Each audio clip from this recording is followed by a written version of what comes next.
Проектът стартира през октомври 2014 година и неспиращите от тогава строителни работи започнаха да се превръщат в проблем за хората. Да ви кажа, аз не съм единствената, която е паднала.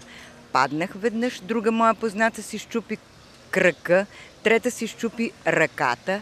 Така че това нещо се бави безкрайно много. Мисля, че беше крайно време да приключи този ремонт.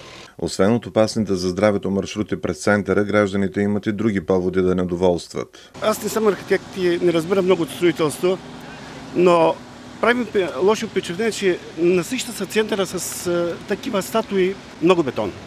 Много бетон, това е, виждате през лятото, всичко това се нагрява. На хората им трябват повече градинки. Ръководителят на проекта Ивайло Ганев заяви, че заради големия мащаб на строителните работи няма как навсякъде да бъде обградено. Било невъзможно да се спре и изконния стремеж на нашеница да премине по най-прекия път. Сложени са необходимите табели, че е строителен обект, слагат се бариерите, но има много недобросъвестни граждани, които дори преместват бариери, за да влязат с превозно средство. Очаква се ремонтните дейности да приключат до края на август, а до тогава ръководителят на проекта призова гражданите за повече търпение.